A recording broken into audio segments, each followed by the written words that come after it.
Tadi saya tanya sama Ketua PWI, kalau kami orang politik itu selalu diawali dengan yel-yel, karena yel-yel itu merupakan sebuah semangat. Di situ untuk memompa dan bilang ngantuk juga kan dalam suasana seperti ini. Boleh kita coba yel-yel PWI. Ingat ya? Ingat John? Ya. Siap. Kalau tidak ingat bang, coba cek bang. Kalau tidak ngomong nanti ragu kita. Yang kita ya. Siap kakak. Siap. Siap. Kalau kita tengok nih Pak Febri. Kalau ada apel nanti kita ragu. Ingat kompetensinya kan, ke anggotanya. Iya, kita pelalawan gitu. Pokoknya tak tahu lah saya pasti ada bacanya ya. Pasti orang PWI. Kita mulai. Cinta PWI. Cinta Pelalawan. PWI. Cinta Pelalawan. Cinta PWI. Cinta Pelalawan. Wih, Pelalawan maju. Oke, nak bapak kasih kompak ya. Oke, kita kasih applaus PWI. Saya kebetulan hari ini sedang reses. Mulai dari hari Selasa kemarin, kami anggota DPRD sedang reses semua, termasuk juga saya. Mestinya juga hari ini bersama kawan-kawan sudah terjadwal di daerah Pengelasum, kemarin Pengelas. Tetapi memang setelah saya pikir-pikir, setelah saya timbang-timbang, sepertinya kalau pergi ke Padang itu hampir setiap minggu kami ke Padang, hampir setiap bulan kami ke Padang. Bosan saya di Padang. Tapi karena PWI ini mengadakan acara di sini, mau tidak mau saya harus hadir di sini kan. Saya bilang kawan-kawan, inilah bentuk kepedulian kami. Saya ini mewakili 35 anggota DPRD hadir di sini dan juga mewakili 395.000 rakyat relawan. Karena rakyat itu wakil kan. Nah, jadi rakyat relawan hadir bersama PWI di Padang ini kan. Oke. Alhamdulillah, biar rasa syukur dan sama-sama kita panjatkan kepada Allah SWT. Dan pada pagi hari ini kita berhadir tentu dalam sebuah acara yang luar biasa. Mudah-mudahan kontribusi ini akan menjadi amal ibadah kita untuk Kabupaten Pelalawan. Amin ya rabbal alamin. Amin. Salam bersalam dan sama-sama kita kirimkan ke Allah dan Nabi besar Muhammad sallallahu alaihi wasallam. Saya harus memulai dari mana? Kalau ini kan waktu sudah sangat terbatas nih Pak Putra. Saya tak perlu panjang karena DPRD itu hanya 3 aja fungsinya. 3 fungsi itu nanti saya jelaskan. Sebelum saya masuk ke situ, saya juga pernah mengelola di Pes Kampus.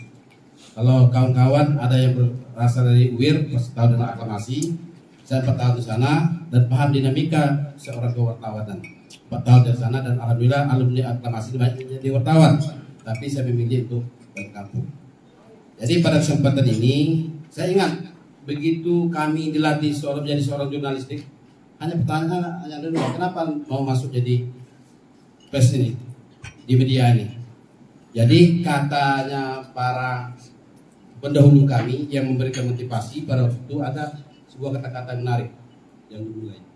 Siapa yang menguasai media, dialah yang akan menguasai dunia. Makanya saya hadir pada di sini dan ini merupakan apa yang disampaikan oleh Pak Rudi Santoso, seorang sarjana hukum dan beliau juga PNS dan juga sangat berkecimpung sebagai dunia kewartawanan. Jadi sekali lagi siapa yang menguasai media, dialah yang akan menguasai dunia. Makanya Pak Putra hadir di sini, Pak Julpan hadir di sini karena memberikan informasi. Karena dari kawan-kawan ini akan meneruskan informasi-informasi yang sampai tidak hanya dibatasi oleh waktu, tidak hanya dibatasi oleh jarak, dan inilah dunia yang akan terakses semuanya. Ini luar biasa peran dari kawan-kawan dari PES ini. Yang kedua, saya ada kata yang kedua. Karena PES ini mulai berkembangnya ketika ada reformasi. Reformasi. Jadi presiden ketiga Indonesia pernah menyampaikan seperti ini, Pak B.J. Habibie. Karena kebebasan membuat orang berpikir bebas. Kalau orang dibatasi, pasti mandek pikirannya, pasti mandek pikirannya.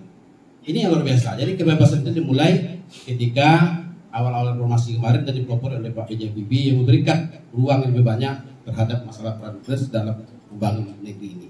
Saya kira ini yang paling penting. Dua hal ini saya pikir yang perlu direnungkan oleh kawan-kawan. Inilah peran kawan sesungguhnya. Karena peran kawan dalam memberikan informasi yang luar biasa, baik itu di masyarakat Pelalawan, Riau, Indonesia bahkan dunia. Ini peran yang sangat luar biasa yang perlu disadari dan juga kami sangat menyadari peran itu. Makanya kami selalu hadir dan memberikan selalu dekat dengan seluruh kawan-kawan.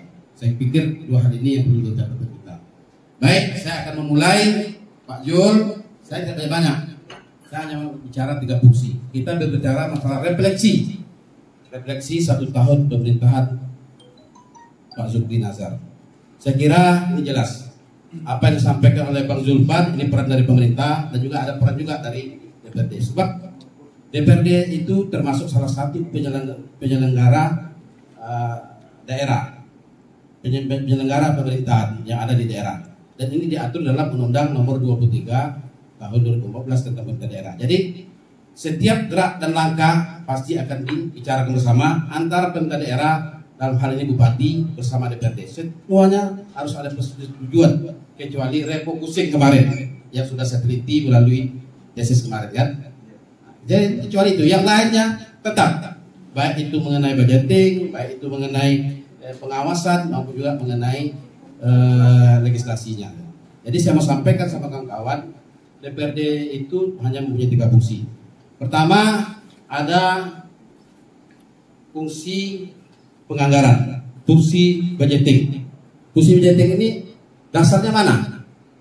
Dasarnya dari mana? Dasar fungsi budgeting ini bersumber dari RPJMD yang sudah kita sepakati bersama antara bupati bersama dengan DPRD.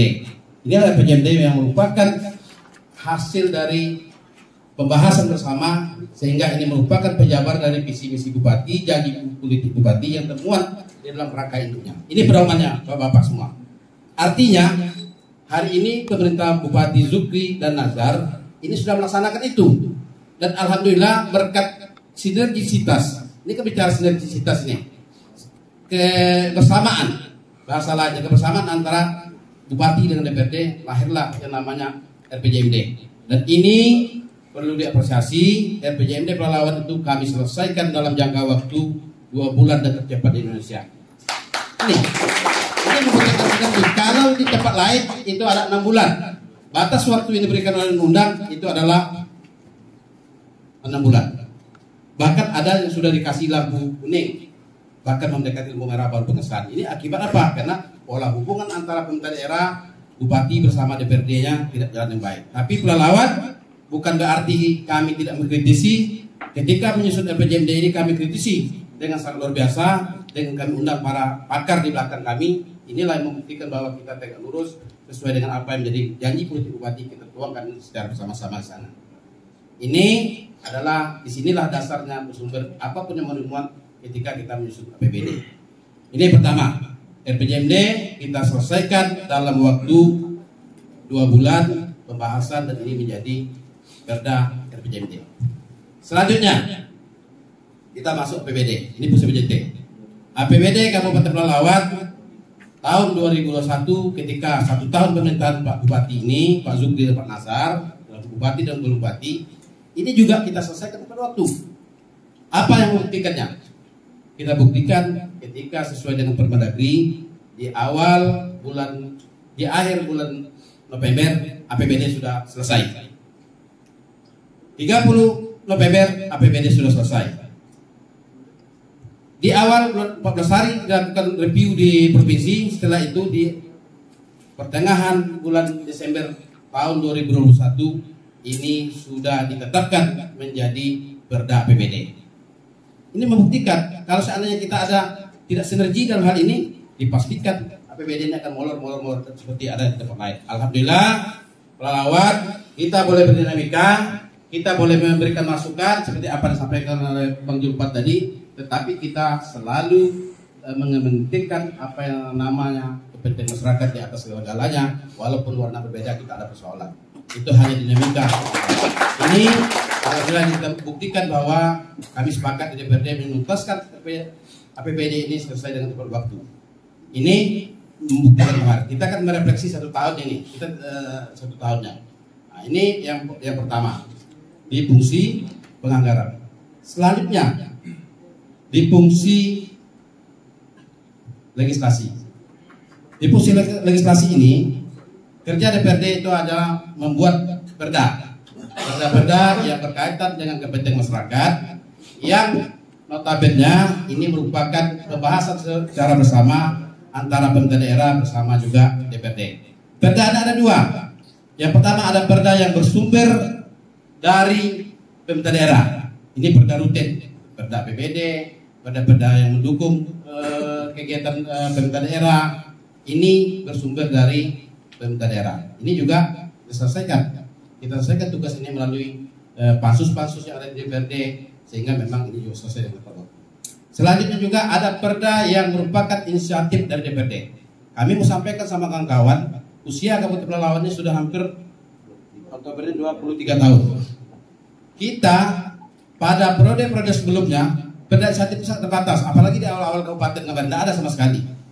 Nah, baru di tahun 2014 ada lebih kurang 2 perda inisiatif DPRD. Tahun ini ada 2 perda yang mau kita selesaikan. Yang pertama ada perda tentang pondok pesantren, pansus sedang berjalan. Yang kedua perda tentang CSR kemarin juga, perda tentang pemukiman kumuh yang sekarang pansus sedang berjalan. Ini membuktikan bahwa DPRD juga ikut terlibat memberikan kontribusi melalui regulasi yang ada, melalui peraturan perda yang kuat. Ini membuktikan bahwa DPRD kita juga produktif. Boleh kawan-kawan wartawan cek di tempat lain apakah ada perda inisiatifnya. Coba lihat nanti di kabupaten lain. Tidak semuanya memiliki ini. Sebab ini adalah perlu waktu untuk membahas, mengerjakan, dan juga perlu biaya dan segala macamnya. Ini yang membuktikan bahwa ada kinerja dari DPRD. Jadi DPRD Pelalawan ini sudah melaksanakan dua-duanya. Ada perda yang bersumber dari pemerintah daerah yang sifat normatif, APBD segala macamnya, termasuk juga kebutuhan lainnya. Nah, dan ada juga perda yang bersumber dari DPRD sendiri yang merupakan inisiatifnya. Selanjutnya fungsi pengawasan.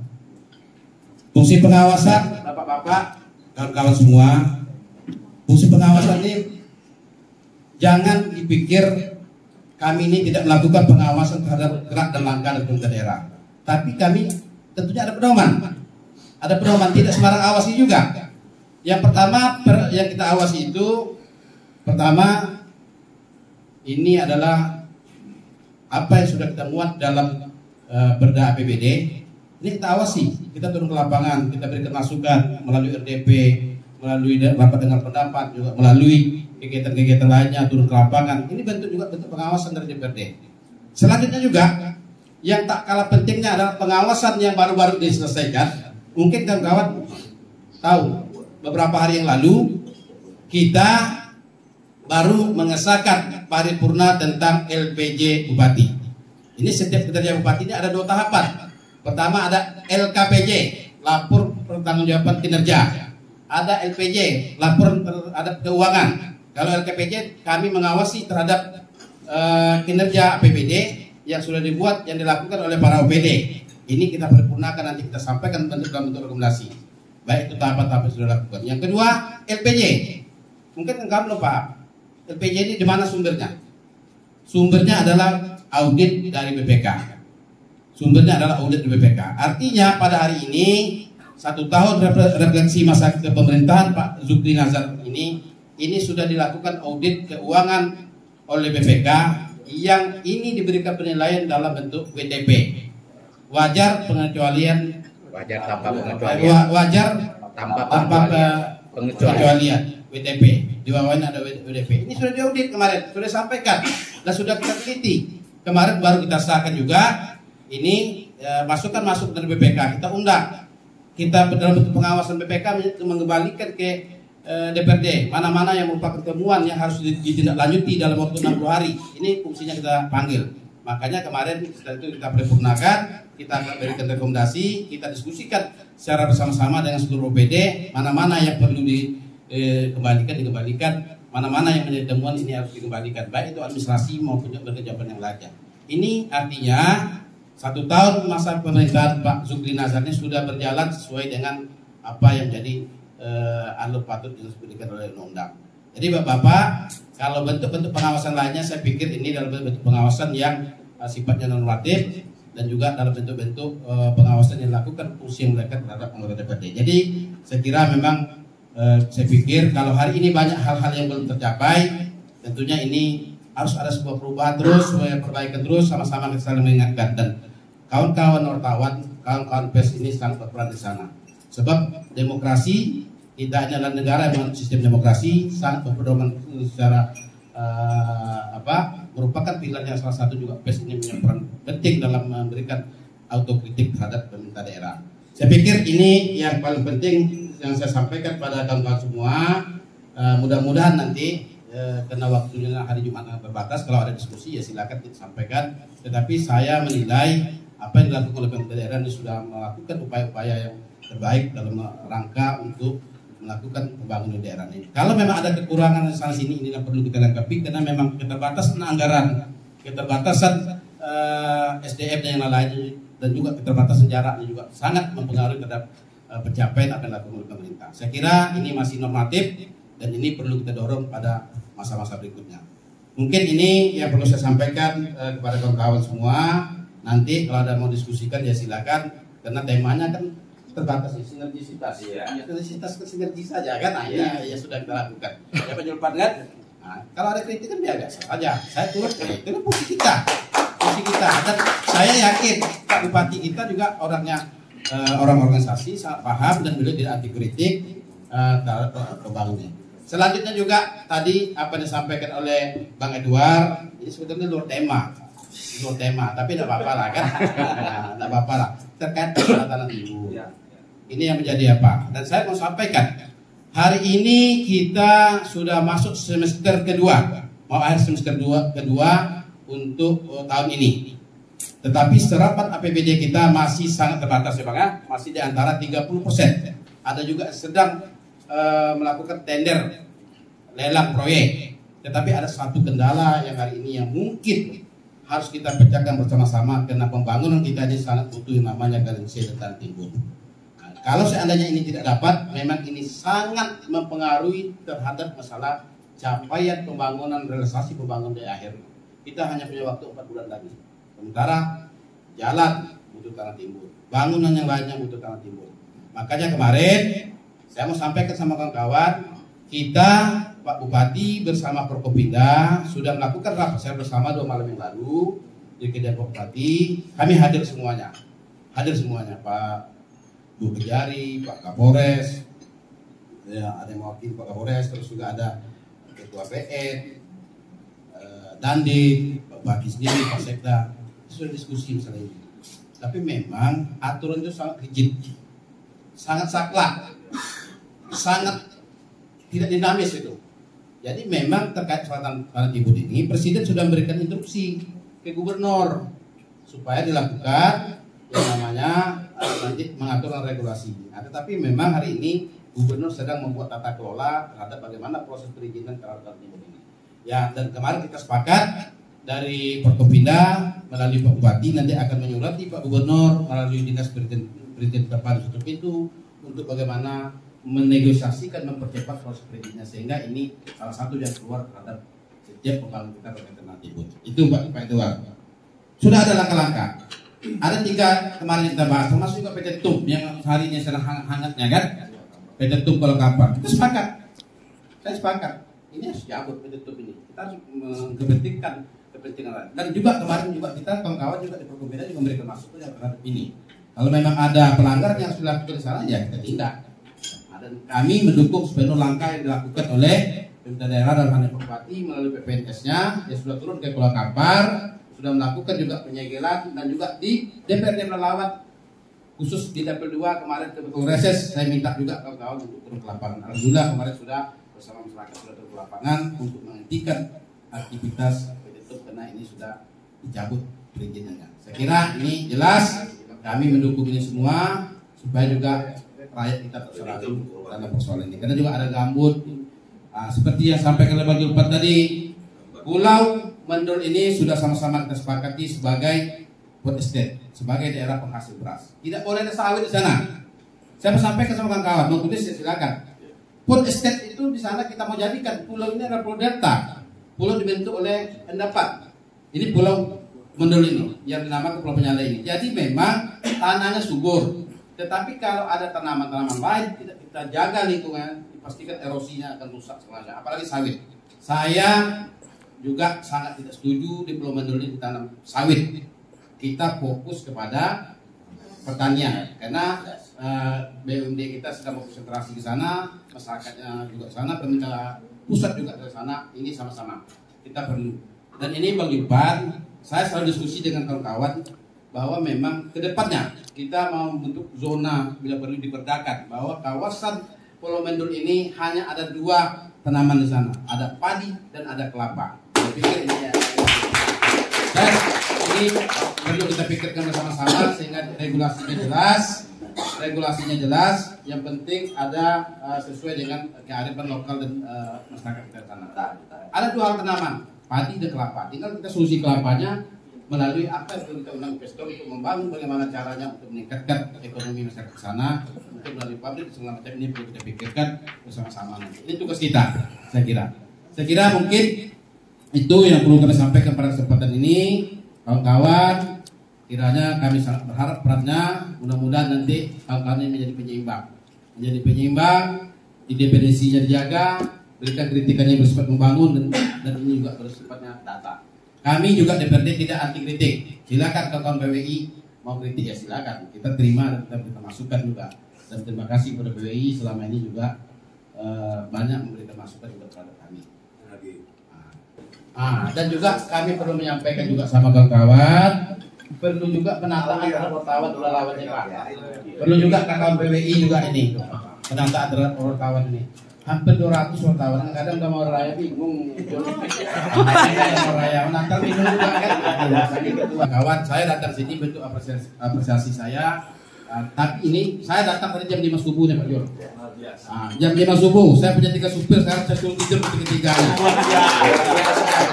Dan saya habis Jumat saya langsung pulang karena besok saya harus lanjut ke reses. Karena tugas sebagai wakil rakyat, tapi karena kawan-kawan di Wakil dulu habis dia jawab ini luar biasa. Terima kasih luar biasa. Guys, luar biasa. Warahmatullahi wabarakatuh. Luar biasa. Sekali lagi.